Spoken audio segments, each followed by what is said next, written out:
Astro Prasad viewers அனைவருக்கும் வணக்கம். நீங்கள் இன்னும் நம்ம சேனலை சப்ஸ்கிரைப் பண்ணலன்னா இப்போவே சப்ஸ்கிரைப் பண்ணிக்கோங்க. பக்கத்தில் இருக்கிற பெல் பட்டனையும் ப்ரெஸ் பண்ணி ஆல்னு செட் பண்ணி வச்சுக்கோங்க. அப்போ தான் நான் போட போகிற ஒரு வீடியோ உங்களால் ஈஸியாக பார்க்க முடியும். இந்த வீடியோவில் நம்ம என்ன பார்க்க போகிறோம் அப்படின்னு பார்த்திங்கன்னா, முக்கியமான நீங்கள் தெரிஞ்சுக்க வேண்டிய ஒரு தலைப்பு. 4 பேர் வாயில் நிற்கக்கூடாது அப்படின்னு சொல்லி முன்னோர்கள் சொல்லி நீங்கள் கேள்விப்பட்டிருப்பீங்க. அதுதான் அதோட அர்த்தம் என்ன அப்படின்றது நிறைய பேருக்கு தெரியாமல இல்லை. இப்போ நான் ஒன்றும் புதுசாக சொல்லிட போகிறதில்ல. ஆனால் அது உள்வாங்கிற தன்மைன்னு ஒன்று இருக்குது, அதை புரிஞ்சுக்கிறதுன்னு ஒன்று இருக்குது.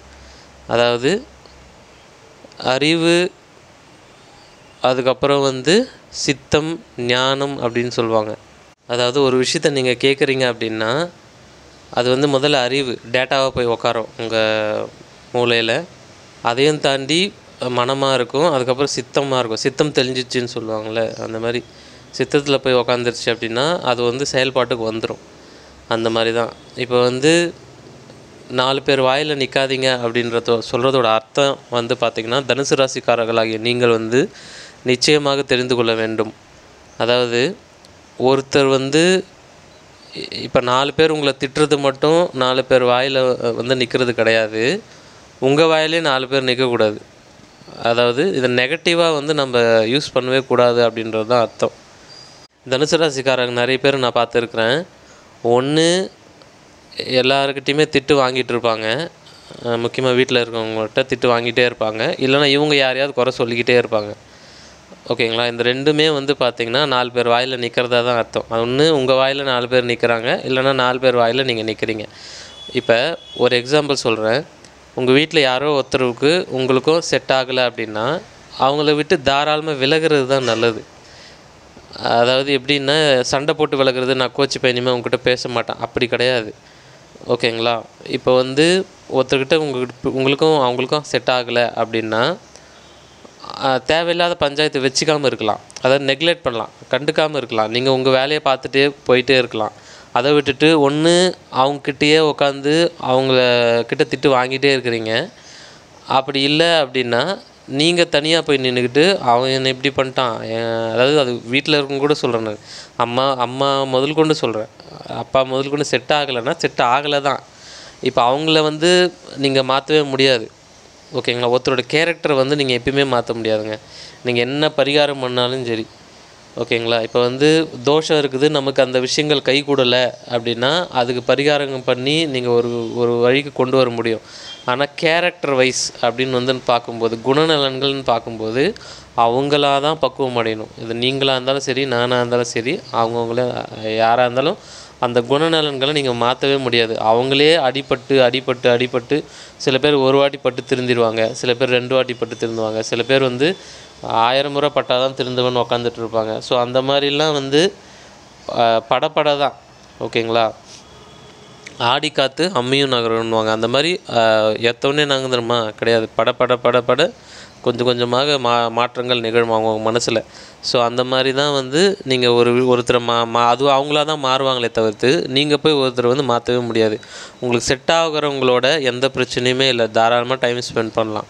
ஆனால் செட் ஆகலை அப்படின்றது தெரிஞ்சு போச்சு அப்படின்னா அங்கே ஞானம் வர வேண்டியது அவங்களுக்கு கிடையாது, உங்களுக்கு தான். நீங்கள் தான் மாறணும். அவங்க செட் ஆகலை, அது அம்மாவாக இருந்தாலும் அப்பாவாக இருந்தாலும் அவ்வளோதான். ஸோ செட் ஆகலைன்னா ஆகலை தான். அது நீங்கள் என்ன பண்ணாலும் ஆகாது, அவ்வளோதான். இன்னும் ஒன்று, நல்ல நேரம் வந்தால் கொஞ்சம் செட் ஆகும், ஆனாலும் முழுசாக செட் ஆகாது. கெட்ட நேரம் வந்தால் சுத்தமாக செட் ஆகாது. இவ்வளோ தான் விஷயம்.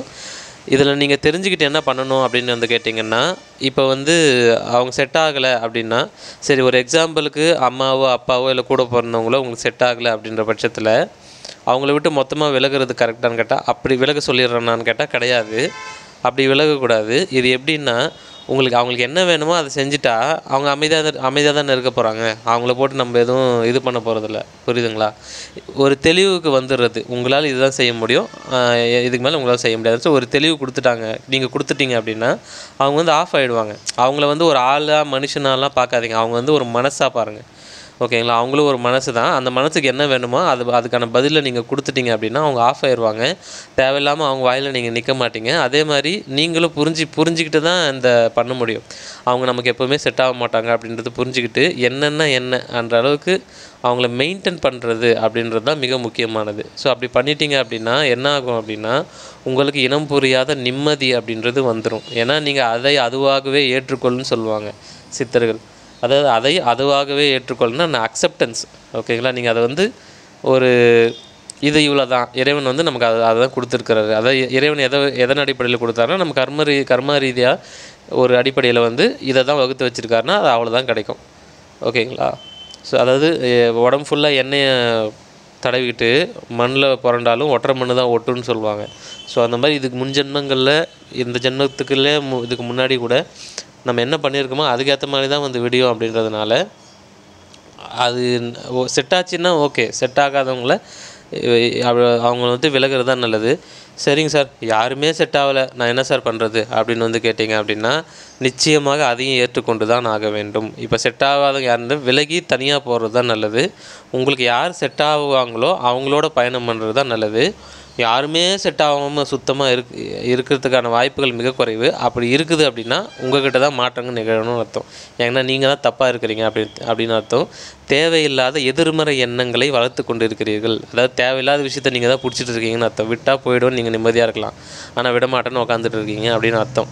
அதாவது எப்பயுமே வந்து வள்ளலார் சொல்கிற மாதிரி ஃபாலோ பண்ணிக்கிறது உங்களுக்கு ரொம்ப நல்லது.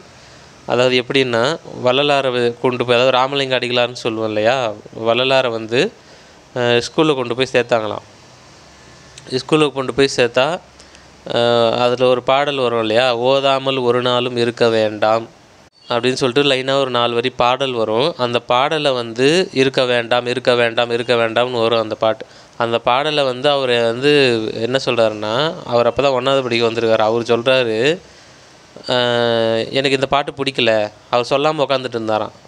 அதாவது ஆசிரியர் சொல்லி கொடுக்குறத இவர் சொல்லாமே வள்ளலார் வந்து உட்காந்துட்டு இருந்தாராம். ஏன் சொல்லலைன்னு கேட்டால், எனக்கு அந்த பாட்டு தப்பாக இருக்குது, பிடிக்கல அப்படின்னு ஆசிரியர் கோவம் வந்துருச்சு.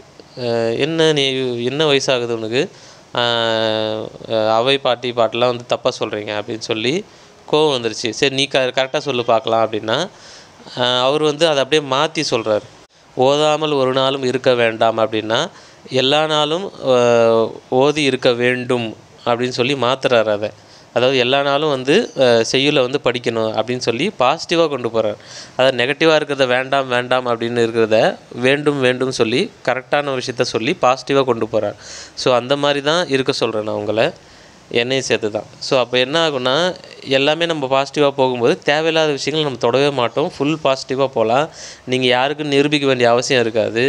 யாரையும் போயிட்டு திட்டணும்னு அவசியம் இருக்காது. யாருக்கிட்டையும் போட்டு டார்ச்சர் பண்ணணும், அவங்கள குத்தி கொன்று எடுக்கணும்னு அவசியம் இருக்காது. நம்மளும் யாரும் குத்தி கொன்று எடுக்க மாட்டாங்க. ரொம்ப ஃப்ரீயாக இருக்கலாம். இதை வந்து சில பேரால் ஒத்துக்க முடியாது. யாரால் ஒத்துக்க முடியாதுன்னா, செவ்வாய் யாருக்கெல்லாம் பலமாக இருக்கிறதோ, ஓகேங்களா, இவங்களெல்லாம் அதை ஒத்துக்க முடியாது. ஏன் அப்படின்னா அவங்களுக்கு அதில் தான் இன்னொருத்தர் குத்தி குத்தி பேசி இது பண்ணுறது தான் ரிவெஞ்ச் எடுக்கிறது, விதண்டாவாதம் பண்ணுறது. அதாவது என்ன சொல்ல வரேன்னா, செவ்வாய் வந்து யாரோட ஜாதகத்தெல்லாம் வலுவாக இருக்கிறதோ அவங்க வந்து விதண்டாவாதம் பண்ணுவாங்க, குத்தி குத்தி பேசுவாங்க, எரிஞ்சு விழுவாங்க. அதில் தான் அவங்களுக்கு அலாதி இன்பம். ஓகேங்களா? ஸோ அவங்களுக்கு தான் இப்போ நான் பேசுறது பிடிக்காது. ஓரளவுக்கு பக்குவமடைந்த ஆன்மாக்கள், பக்குவமடைந்த ஜாதகர்கள் வந்து நீங்கள் இருக்கிறீங்க அப்படின்னா நிச்சயமாக இதில் ஒரு மிகப்பெரிய கிளாரிட்டி வந்து உங்களுக்கு நிச்சயமாக கிடச்சிருக்கும். ஏன்னா 4 பேர் இது மற்ற ராசிக்காரெல்லாம் நீங்கள் பார்த்தீங்கன்னா செட் ஆகலைன்னா விலகி போயிட்டே இருப்பாங்க. அது வீட்டில் இருக்கிற அப்பா அம்மாவாக இருந்தாலும் சரி. அதே நேரத்தில் அவங்கள பார்த்துக்காமல் விட மாட்டாங்க. ஓகேங்களா? தேவையானது செஞ்சுட்டு நீ வேலையை பாரு, நான் என் வேலையை பார்க்குறேன்னு சொல்ல மாட்டாங்க. ஆனால் அது அப்படி தான் இருப்பாங்க. அவங்க செயல்பாடுகள்லாம் அப்படி தான் இருக்கும். ஸோ ஒரு முறைக்கு 4 முறை நிறைய நல்லா சிந்தித்து பாருங்கள். நிச்சயமாக வந்து இதை உணர்ந்தீங்கன்னா, அதாவது டேட்டா தான் நான் சொல்லியிருக்கிறேன், இது டேட்டாவாக தான் உங்கள் மைண்டில் போய் உட்காரும். இதை வந்து நீங்கள் அசை போடும்போது என்ன ஆகும் அப்படின்னா, சித்தம் வரைக்கும் போயிட்டு ஒரு மிகப்பெரிய கிளாரிட்டி இறையருள் இருந்தால் நிச்சயமாக கிடைக்கும். ஸோ இது ஒரு யூஸ்ஃபுல்லான வீடியோவாக இருந்தால் கமெண்ட் செக்ஷனில் பதிவு பண்ணுங்கள். சப்ஸ்கிரைப் பண்ணாமல் பார்க்குறவங்க வந்து சப்ஸ்கிரைப் பண்ணிக்கோங்க. ஜாதகம் பார்க்க விருப்பப்படுறவங்க வந்து ஸ்க்ரீனில் தெரிய நம்பருக்கு கான்டாக்ட் பண்ணுங்கள். நன்றி.